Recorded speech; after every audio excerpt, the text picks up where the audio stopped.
Good morning everyone. आज हम लोग पढ़ेंगे इलेक्ट्रोकेमिस्ट्री वैद्युत रसायन का लेक्चर नंबर 2। वैद्युत रसायन का लेक्चर नंबर 2, जिसमें हम लोग पढ़ेंगे फैराडेज लॉ, फैराडे के नियम। फैराडे का नियम क्या है? फैराडे ने किसी इलेक्ट्रोड पर निक्षेपित पदार्थ की मात्रा तथा प्रवाहित विद्युत की मात्रा के बीच संबंध स्थापित किया है। इसी को हम लोग क्या कहते हैं? फैराडे का नियम। किसी इलेक्ट्रोड पर कितनी पदार्थ की मात्रा निक्षेपित होगी, कितनी विद्युत की मात्रा प्रवाहित करने पर, इसके संबंध में फैराडे ने दो नियम दिया है। एक को हम कहते हैं फैराडे का प्रथम नियम तथा दूसरे को हम कहते हैं फैराडे का द्वितीय नियम। तो सबसे पहले हम लोग पढ़ेंगे फैराडे का प्रथम नियम, फर्स्ट लॉ ऑफ फैराडे। वैद्युत अपघटन के संबंध में फैराडे के दो नियम थे। पहला नियम हम लोग पढ़ने चल रहे हैं। यह नियम इस विषय में दिया गया है कि इस इलेक्ट्रोड पर, इन इलेक्ट्रोडों पर किसी पदार्थ की कितनी मात्रा निक्षेपित होगी, कितनी नहीं निक्षेपित होगी तथा उसका संबंध प्रवाहित विद्युत की मात्रा से क्या है। इस संबंध में फैराडे का प्रथम नियम है। प्रथम नियम के अनुसार वैद्युत अपघटन में किसी इलेक्ट्रोड पर निक्षेपित पदार्थ की मात्रा प्रवाहित विद्युत की मात्रा के समानुपाती होती है। मीन्स मैथमेटिकली इसको हम लोग ऐसे लिख सकते हैं, W प्रोपोर्शनले Q, जहां पर W हमारा क्या है? निक्षेपित पदार्थ की मात्रा तथा Q क्या है? प्रवाहित विद्युत की मात्रा। निक्षेपित पदार्थ की मात्रा हम ग्राम में लेंगे, प्रवाहित विद्युत की मात्रा हम कूलाम में लेंगे। इसको हम ऐसे भी लिख सकते हैं, W equal Z into Q, Z into Q, जहां पर हमारा W निक्षेपित पदार्थ की मात्रा, Z निक्षेपित पदार्थ का विद्युत रासायनिक तुल्यांक, Q प्रवाहित विद्युत की मात्रा। जैसे एग्जांपल स्वरूप यदि हम यहाँ पर विलयन लिए हैं कॉपर सल्फेट, यदि हम विलयन लिए हैं कॉपर सल्फेट का, इलेक्ट्रोड पर क्या निक्षेपित होगा? आपका कॉपर, यानी Z क्या होगा? आपका विद्युत रासायनिक या निक्षेपित पदार्थ का विद्युत रासायनिक तुल्यांक, यानी कॉपर का विद्युत रासायनिक तुल्यांक होगा। Q जो है हमारी प्रवाहित विद्युत की मात्रा होती है। Q बराबर होता है I इंटू टी। मीन्स प्रवाहित विद्युत की मात्रा Q बराबर होती है कितने एम्पीयर की विद्युत धारा कितने सेकंड तक प्रवाहित की जाती है, ये होता है आपका Q। अब आप यहां देख रहे होंगे W और Q आपके समानुपाती हैं। W और Q समानुपाती है। मीन्स अगर विद्युत की मात्रा अधिक प्रवाहित की जाएगी तो निक्षेपित पदार्थ की मात्रा अधिक निक्षेपित होगी, यदि विद्युत की मात्रा कम कर दी जाएगी तो निक्षेपित पदार्थ की मात्रा भी कम हो जाएगी। यानी सीधा सीधा रिलेशन आप ये कह सकते हैं, हम Q इंक्रीज करेंगे तो W आपका इंक्रीज होगा, यदि Q डिक्रीज होगा तो W भी आपका डिक्रीज होगा। यानी इस इलेक्ट्रोड पर कितना कॉपर निक्षेपित होगा डिपेंड इस पे करेगा कितनी विद्युत की मात्रा हम प्रवाहित कर रहे हैं। विद्युत की मात्रा, कितनी विद्युत की मात्रा मतलब कितने एम्पीयर की धारा कितने सेकंड तक हम प्रवाहित कर रहे हैं। क्योंकि आप देख रहे हैं I एम्पीयर, T आपका टाइम सेकंड में हम लेते हैं। कितने एम्पीयर की धारा कितने सेकंड तक प्रवाहित की जाती है, इसी बात पर डिपेंड करेगा कितना कॉपर निक्षेपित होता है। यानी विद्युत की मात्रा अधिक प्रवाहित की जाएगी, निक्षेपित पदार्थ की मात्रा अधिक होगी। यदि विद्युत की मात्रा कम प्रवाहित की जाएगी तो निक्षेपित पदार्थ की मात्रा कम होगी। यहाँ आप देख रहे हैं W प्रोपोर्शनली Q होता है, में से W और प्रवाहित विद्युत की मात्रा समानुपाती होते हैं। और जैसा कि आप लोगों ने देखा, हमने बताया Q बराबर हमारा क्या होता है? I into T. तो मीन्स इस फार्मूले को हम ऐसे भी लिख सकते हैं, W बराबर Z इंटू Q के स्थान पर क्या लिख सकते हैं, I इंटू T। W बराबर Z into I into T। ये हो गया आपका फैराडे के प्रथम नियम का गणितीय रूप, मैथमेटिकल फॉर्म। यदि हम ये कंडीशन लेते हैं, I बराबर 1 एम्पियर, यानी 1 एम्पियर की वैद्युत धारा, और T बराबर हम ले लेते हैं 1 सेकंड, मीन्स 1 एम्पियर की वैद्युत धारा यदि 1 सेकंड तक प्रवाहित की जाएगी तो W बराबर आपका क्या हो जाएगा, Z। देखिए W बराबर हमारा Z हो जाएगा, I के स्थान पे 1 हो गया, टाइम T के स्थान पे भी 1 हो गया, तो W बराबर क्या हो जाएगा, Z। इस रिलेशन से हम जो Z हमारा है विद्युत रासायनिक तुल्यांक, इसकी परिभाषा निकाल सकते हैं।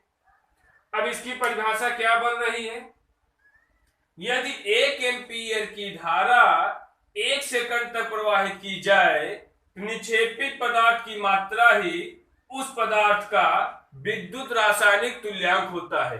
मीन्स यदि इसमें 1 एम्पियर की वैद्युत धारा 1 सेकंड तक प्रवाहित की जाएगी तो जितना कॉपर निक्षेपित होगा वही मात्रा इस कॉपर का विद्युत रासायनिक तुल्यांक कहलाएगा। ये रहा आपका फैराडे का प्रथम नियम। अब हम चलते हैं सेकंड लॉ की तरफ, द्वितीय नियम।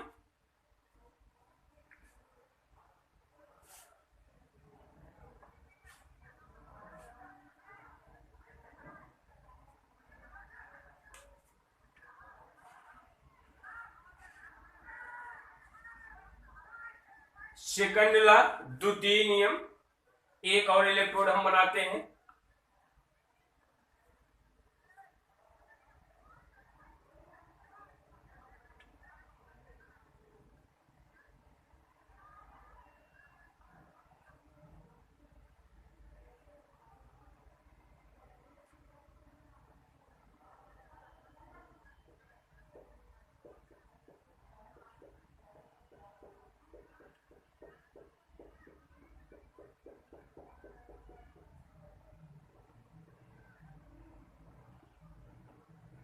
इसमें हम लिए हैं सिल्वर नाइट्रेट वैद्युत अपघट, इसमें लिए हम लोग कॉपर सल्फेट।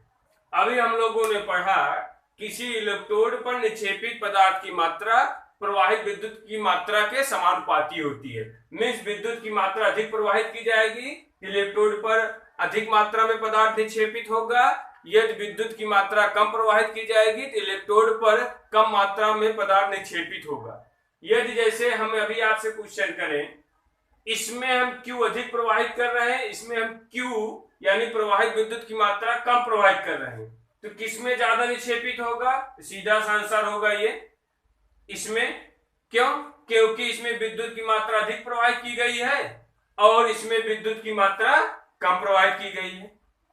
तो इसमें अगर कंडीशन ये हो जाए कि उसी का उल्टा हम कर दें, यदि विद्युत की मात्रा इसमें अधिक हम प्रवाहित करें, इसमें कम करें, तो ज्यादा पदार्थ इसमें निक्षेपित होगा, इसमें कम निक्षेपित होगा।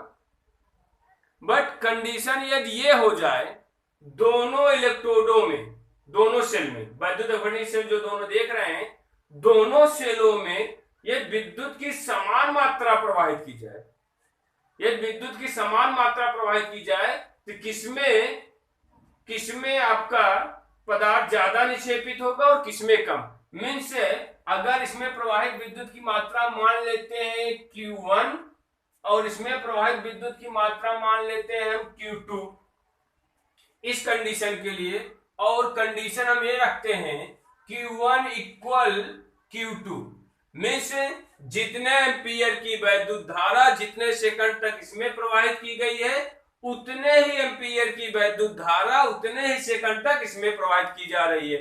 Means Q1 equal Q2। तब किस इलेक्ट्रोड पर पदार्थ की मात्रा अधिक निक्षेपित होगी तथा किस इलेक्ट्रोड पर पदार्थ की मात्रा कम निक्षेपित होगी, इस संबंध में है हमारा फैराडे का द्वितीय नियम, सेकंड लॉ। तो फैराडे ने द्वितीय नियम में ये कहा है, भिन्न विद्युत अपघट्टों में वैद्युत की समान मात्रा, यानी दोनों इक्वल हो, वैद्युत की समान मात्रा प्रवाहित करने पर किसी इलेक्ट्रोड पर निक्षेपित पदार्थ की मात्रा उनके तुल्यांकी भारों के समानुपाती होते हैं। मीन्स मैथमेटिकली इसको हम ऐसे कह सकते हैं, W1 अपान W2 बराबर E1 अपान E2, W1 अपान W2 बराबर E1 अपान E2। ये कंडीशन तब लागू होगी जब Q1 और Q2 आपस में बराबर होंगे, यानी विद्युत की मात्रा समान होगी। जितने एम्पीयर की विद्युत धारा जितने सेकंड तक यहाँ प्रवाहित करेंगे, उतने ही एम्पीयर की विद्युत धारा तथा उतने ही सेकंड तक आप यहाँ प्रवाहित करेंगे। तो आपका हो जाएगा उस कंडीशन में W1 अपान W2 बराबर E1 अपान E2, यानी किस इलेक्ट्रोड जब Q1 और Q2 बराबर होंगे तो किस इलेक्ट्रोड पर पदार्थ की मात्रा अधिक निक्षेपित होगी और किस पे कम निक्षेपित होगी। इस संबंध में फैराडे का द्वितीय नियम सेकंड लॉ। तो उन्होंने ये बताया है, जिसका तो निक्षेपित पदार्थ की मात्रा तुल्यांकी भार के समानुपाती होगी। मीन्स जिसका तुल्यांकी भार अधिक होगा वहां पर वो पदार्थ अधिक निक्षेपित होगा, तथा जिस पदार्थ का तुल्यांकी भार कम होगा वो पदार्थ आपका कम निक्षेपित होगा। अब जैसे इन दोनों एग्जाम्पलों में आप देखेंगे, इसमें हमने लिया है सिल्वर नाइट्रेट और इसमें हमने लिया है कॉपर सल्फेट। तो सिल्वर और कॉपर में कॉपर की तुलना में सिल्वर का ई अधिक होता है तुल्यांकी भार, कॉपर की तुलना में सिल्वर का तुल्यांकी भार अधिक होता है। मीन्स यदि विद्युत की समान मात्रा प्रवाहित करेंगे हम तो कॉपर की तुलना में सिल्वर अधिक निक्षेपित होगा, क्योंकि इसका तुल्यांकी भार समान होता है यदि विद्युत की मात्रा समान हो। यदि सिल्वर का विद्युत रासायनिक सिल्वर का तुल्यांकी भार कम होता तो कॉपर अधिक निक्षेपित होते, परंतु यहां पर आप ध्यान रखेंगे कॉपर की तुलना में सिल्वर का तुल्यांकी भार अधिक होता है, इसलिए विद्युत की समान मात्रा प्रवाहित करने पर सिल्वर अधिक निक्षेपित होगा। यह रहा आपका फैराडे का द्वितीय नियम। तो आपने पढ़ा इलेक्ट्रोकेमिस्ट्री में, आज हम लोगों ने पढ़ा फैराडे का नियम जो वैद्युत अपघटन के संबंध था, प्रथम एवं द्वितीय नियम। और अधिक से अधिक लोग वीडियो को लाइक, शेयर एवं सब्सक्राइब कीजिए। धन्यवाद।